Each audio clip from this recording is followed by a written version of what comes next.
Welcome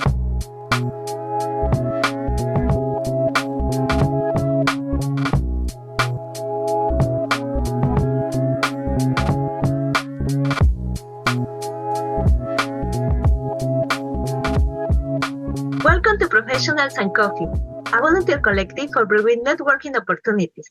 I'm Carolina Salinas, founder and host of this initiative. In this coffee chat, Professionals and Coffee, we'll talk about PR agencies, not-profit organizations, and corporate with Matisse Hamel-Nelis, VP of Communications for AbleDocs, who is also the Chair Diversity, Equity, and Inclusion Committee from the IDC organization, and the founder and host of PR and Lattes. And as a co-host, we have Meghla Gupta, an international student from the Government Relations Postgraduate Certificate from Seneca College. Welcome to Professionals and Coffee. Thank you so much for having me. I'm really excited to dive into all things PR and communications with the both of you. I would like to extend gratitude towards PR Professionals in Coffee, who's given me this opportunity, and especially to Matisse, who's here with the dynamic experience and journey, which is going to share with us today. And I hope that we make most of our time, and let's dig into it. Can't wait. So first of all, Matisse, we would like to start, you are into PR and communications journey. So how has been your journey so far? And also, I see that you have a dynamic background. You have a lot of transitions from agency to nonprofit and now in-house corporate role. So what motivated these transitions for you? For sure. That's a great question. So my career started later in life, is what a lot of people say. I had gone to university for something completely different, pharmaceutical chemistry, and I decided I wasn't really a lab rat type person, and my husband recommended public relations. When I did a bit of research, I realized, oh my goodness, this is exactly what I love to do. Everything I was passionate about back in high school and through my university career is exactly what this type of employment or career path looked like and would fulfill. So during my time in Durham College's PR program, we were tasked with having 2 internships. One was a nonprofit internship, which I did with, at the time, Children's Wish Foundation of Canada, now Make-A-Wish Foundation. And the second was a corporate placement, which I completed at Energy PR. And I was fortunate enough that once I completed my corporate placement, they hired me on. And I was there for about 6 months before I realized I missed the notion of having that one brand that you can really protect like a baby, if you will. Like, it is your child, you protect it with everything. You can really dabble in a lot more things when you are working in-house, whether it be corporate or nonprofit, because it is your brand. Versus with an agency, you're sort of still at an arm's length as to what you do, right? Maybe more media relations and that sort of thing. And I really wanted to be in the down and dirty, if you will, with all the stuff that would be offered through that channel. So the opportunity arose for me to work at the CNIB, or Canadian National Institute for the Blind.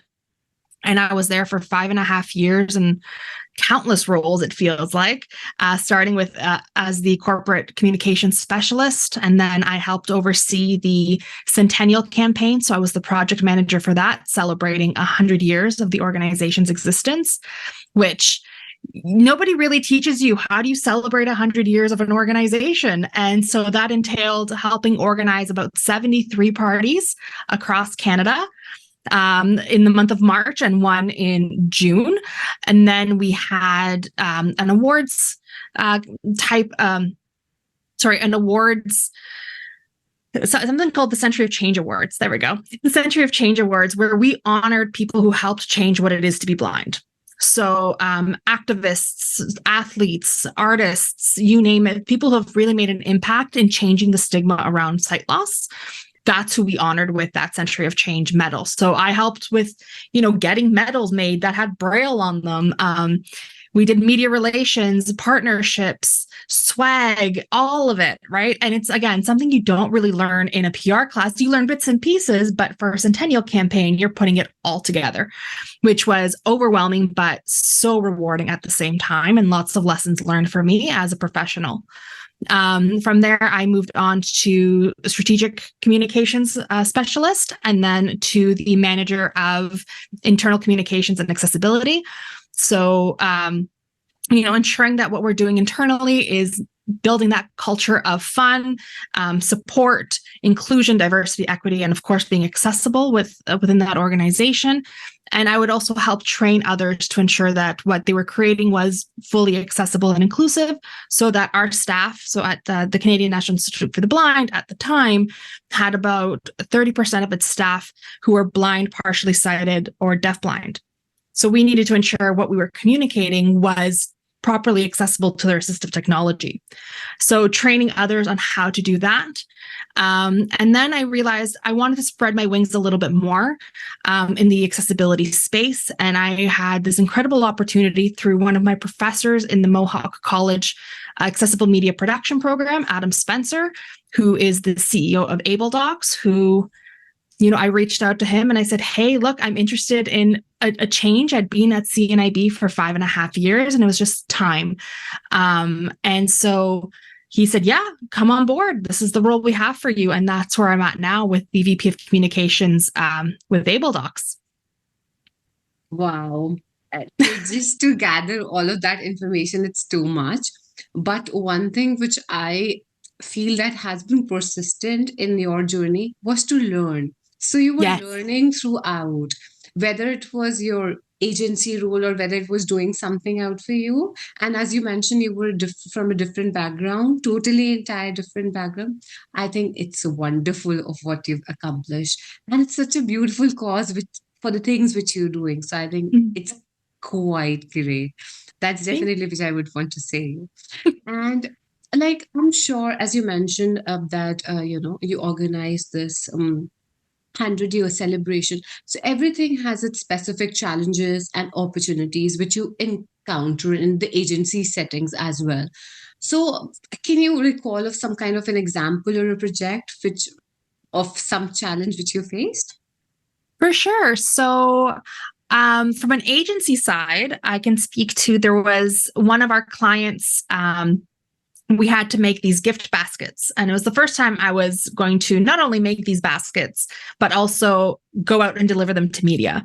And at this time, I was really nervous. I'm like, what if they just sort of shut the door and were like, who are you? Get out of here, was my thought process, right? I'm like, I'm a nobody in this industry yet, but I have goods, was how it felt. So packaging up all the baskets, which I was there almost the entire day doing. And then the next day traveling around Toronto, like driving around to different stations and outlets to actually drop them off. That was nerve-wracking for me. And it really helped me learn how to manage my anxieties and my preconceived notions of what things may be like. And that's sort of where I learned that the power of saying yes to some things can really benefit you. So I know some people say with their kids, they have a yes day. So whatever the kids say, that's what they do for the day. But I think sometimes in PR and communications, you also need to have those yes days to really get outside of your comfort zone. So I learned that there. And then with CNIB and that 100th anniversary campaign, learning to let go of things and know that I have other people who can assist. So being very type A and wanting control of everything, like, no, I can do everything. It's fine. It's fine. It's fine. You can't. We are only human. We can only do so much. And there are people who can do it and assist you and, help you create this incredible experience or product or end goal, reach that end goal with you. So learning how to let go of things and trust that others who say they've got it have got it, because otherwise they wouldn't have the job they have, right? So that was a big learning experience for me to really trust my team once I got a team, because I was just so scared of thinking, well, my title is project manager of this. I need to be in control and do every little thing. But again, I am but one person. So learning to do that and then really embracing that has really helped me throughout the rest of my career since that time to really say, look, ask for help, right? Because it's okay to ask for help when you're in the middle of something. And then B, also understanding that when you get the help, trust that they're there to help you. You don't have to micromanage or anything like that, that they will produce what it is that it's needed to be produced. I totally agree with you, Matisse. And yeah, sometimes when you are in the middle of a project and you are responsible or you need to lead that, sometimes, yeah, these feelings of anxiety comes to you, and then sometimes you think that the other people will not do as something that you have in mind. But I agree with you. It's very important to delegate and to give others the opportunity. And having said that, my question that I have with you is, now that you mentioned that you have the opportunity for working in the nonprofit sector, sometimes this sector involves tight resources. So how did you navigate the balance between impactful communication strategies and limited budgets? Great question. So my type of personality is I will learn how to do something so that I can do it to save money elsewhere. I look at it as an opportunity for me to grow as a professional communicator and to build my skills, as well as an opportunity to then also say, look, I'm an asset within a team. I can do X, Y, and Z. And at the same time, help that bottom line. So an example of that was when I was at CNIB, there was a campaign that we were doing, and we wanted to do a direct mail piece, digital, that had a video. We didn't have the budget at the time for that video production. We had it for the photographer, no problem. So I said, hey, I have a camera. I can learn to edit and do what I need to do and caption and, make it as accessible as possible and at as high quality as possible, given that we are a national organization. And they said, all right, this is your task. There you go. And so that campaign actually went out. The little boy's name was Travis, and I got to go to his hometown and film him and then edit it and interview his family as well. And it was used as a direct mail piece as well as the digital campaign around his story, which was really cool to see the final product get used, but also assist again in that budget perspective, right?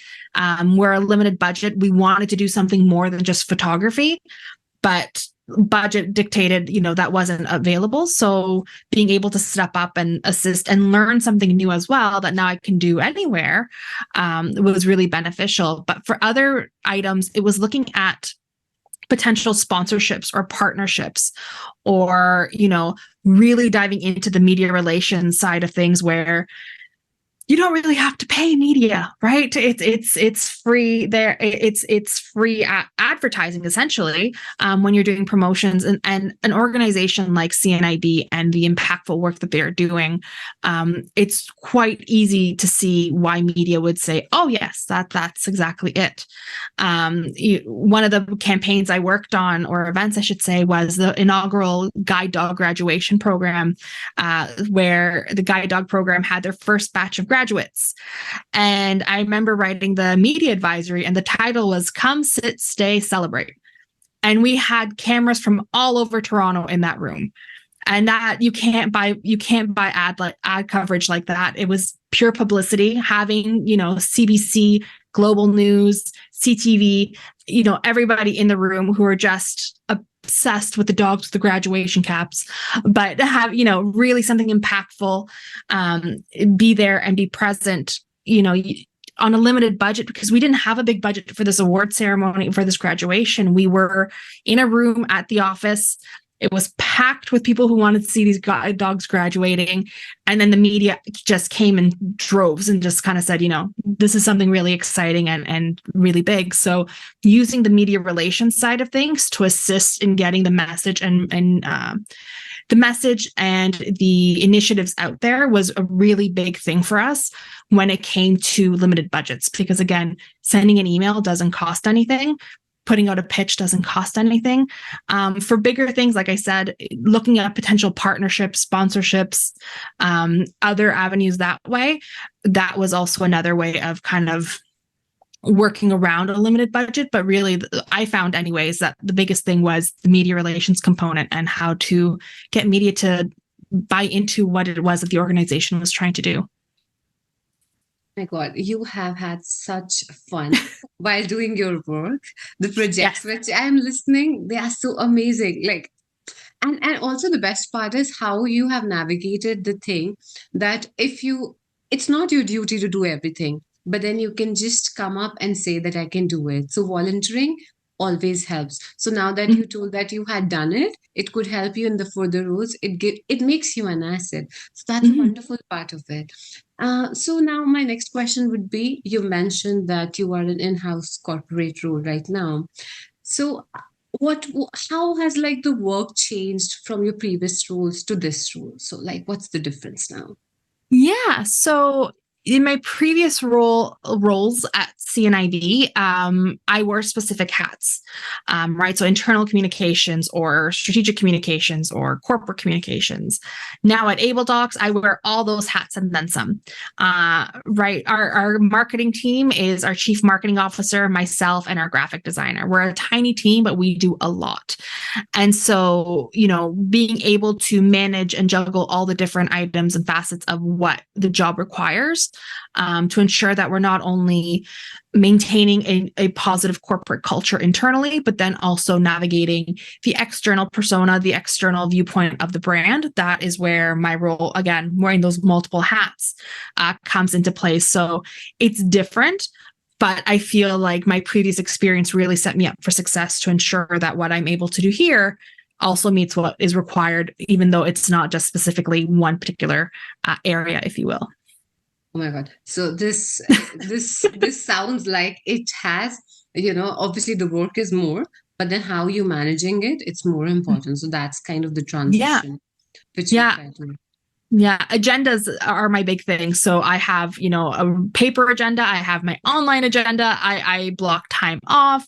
And that open line of communication with my chief marketing officer is also a big thing because, again, she is one person. I am one person. And even with our graphic designer, she is one person. So, if something comes up and we're like, look, we're at capacity, we can't handle it, having that open line of communication so that we can really let others know if it's other departments within the organization, in the company, just to let them know, hey, these are actually the more realistic timelines because we have priority A, B, and C ahead of yours, which is maybe F or G or, whatever the case is. But we'll get to it. This is just the timeline that's more realistic. So how has effective communication helpful in this? I know you already said how open communication helped it, but like just to emphasize on it more, like what is the role of communication here? Yeah. So in that regard, it's not just open communication that helps build that trust, but it also helps build culture, at least internally within our organization or any organization. If you are avoiding speaking about things that are good or bad within a company, there's that divide and you feel siloed. Right. So there's this, obviously you can't say literally everything that's going on in a C-suite. There are certain things that are being worked on that aren't ready to be discussed. But when things are happening, good or bad, having that open line of communication with the team helps build that culture of trust, transparency, and ensures that the organization or company overall feel like they're in this together. And that's what we find within our company is that we are in it together. No matter what happens, good or bad, we're in it together because we have that open line of communication. But in other areas, when it comes to, our stakeholders as well, my CEO has this thing of saying, when our job isn't done until our company no longer exists. We are a digital accessibility company. And, as PR and communications, the first time I heard, there was like, oh, you can't tell that to people publicly. Like, no, that's, we want to exist. But his whole point is, given the fact that we are a digital accessibility company, service provider, product and service provider, we shouldn't have to exist to ensure that our world is inclusive and accessible. Everyone should be able to do this on their own so that you don't need a company like us to say, oh yeah, remember you have to do this. And so hearing his story, it helped and his vision and viewpoints on this, it adds to the whole, how do you communicate your brand or your company to the public right? And then you realize what he's saying, that's going to resonate really well out in the public from a PR perspective, right? Who's going to say they don't want their company to exist? Somebody who truly believes in their mission and their vision, right? So shifting focus and shifting how the communication or the message and brand around our company, what I went in thinking this is what we would say versus what, I've now been inspired by. It shifts how you communicate, and it also helps get buy-in from the external stakeholders who realize you're not just in it for the bottom line, right? You're not just in it for the dollar sign. You're actually here because you're passionate about making change and removing barriers from the digital world. So my question is, you hold designations as an accessible documents specialist and a certificate professional in accessibility core competencies. So how have these certifications enhanced our ability to advocate for accessibility in your communication world? Yeah. So the certifications through the International Association of Accessibility Professionals really helps sort of open those doors when people ask, what do those letters mean? Right? Because there's letters at the end of your name. And usually we see professional communicators with the SCMP or CMP designations or APR and that sort of thing. So mine are a little bit different. And it opens the door to the conversation is what does this mean? But also it adds a bit of weight when I say, I know what I'm talking about from an accessibility perspective when it comes to either documents or just accessibility overall, particularly in communications. It's not a matter of, I have clout or anything like that, but rather it provides a notion that I have some expertise in this field that is still evolving. It is still relatively new. I was one of the first 50 people in the world to receive the Accessible Document Specialist certification when it first came out. And it just, for me, I find it as an avenue to provide additional assistance to professional communicators to say, hey, this isn't working, but this is how I can fix it, right? Here are some ideas, or here's how you can go about making this more accessible in your communications. And it provides a way to advocate for something that I think is still relatively new in professional communications. People know they have to do it because of legislation, but they don't know how to do it. So they know they have to do it, but how do I actually do that? Legislation doesn't say it, right? In Ontario, we have the Accessibility for Ontarians with Disabilities Act, or the AODA. And there it says, your website has to be Web Content Accessibility Guidelines level AA compliant. Okay, but what does that mean? Where do I go? How do I do this? It's very broad in the sense of the information given versus what are the steps I have to do to get there. And that's where I think having those certifications sort of eases people into saying, okay, I have a question. This is my question. And opening up that confidence that you can ask questions. I'm a big supporter of the concept that there are no stupid questions. If anything, all questions are brilliant questions because you're going to learn from it, right? Even, hello, how are you doing? I'm great. Perfect. I now know how to engage with you versus, how are you doing? I'm having a terrible day. Okay, I'm going to shift how I'm going to communicate with you. So my perspective is there are no silly questions. Every question is a brilliant question because it's going to help you navigate what you're going to do next. Yeah, I think that these certifications are amazing, not only, as you mentioned, not only for us as a PR or communicator practitioners, but also for web designers, because only a few people know about this. I mean, to be honest, I didn't know about this until I met you and I observed the descriptions that you put at the end of your post. So I didn't know. Yeah. And that's the thing, right? People who don't know, there's either a fear of asking a question because they think they're going to come across as silly or ignorant or something, negative. When instead, if you ask the question, no matter how big or small, you're going to learn something new. So one thing which we all know and we agree upon is that you are a professional communicator. So it would be wonderful if you could give some tips for young professionals who are just entering the communications field. Like, how do they do it and how? For sure. So for those who are just entering the field, so I also teach at Durham College, and I have my students who are just entering the field, right? And they're always like, well, what should I do? How do I do this? I say, one, build your LinkedIn account. Build your LinkedIn profile. Really, don't just say, I went to the high school and that's it. Have a proper photo. It doesn't have to be done from a professional, but make sure it's a professional-like photo, if you will. So you're dressed well, you're looking at the camera. It's not just a selfie. Put some time and effort. And on campuses, particularly at colleges, there tends to be photography programs. See if there's a photography student who's willing to set up, headshots for the class. Right? Work with other programs, network that way. The other thing is networking. Attend networking events that are happening through IABC and CPRS. Talk, and don't just go to the events, but talk to people at the events. I know students tend to then cluster together in a corner and be like, okay, I think I'm going to go talk to that person. Go talk to that person. At networking events, all professional communicators, they're there to talk and to meet new people, and students provide such insights that we haven't thought of and new ways of thinking that we are always open to, just you randomly coming up and saying, hey, I'm so-and-so, I'm a student and I'm looking for, more information about professional communications, or tell me about your journey. But don't go into a networking and saying, hi, I'm looking for an internship. Build a lot of students tend to do that as well, just nerves.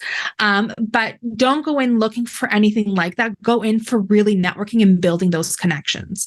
Another part that I say to my students whenever they know they want to get into a sector, but they just don't know how to go about it, research on LinkedIn who has a job, like your dream job in the area, and then ask if they would be willing to go for an informational interview for you to pick their brain. So how did you get to where you are? What was your career path? What was your career journey? Buy them a coffee. They're more than happy to talk and give you what their journey was like, and then keep that momentum going.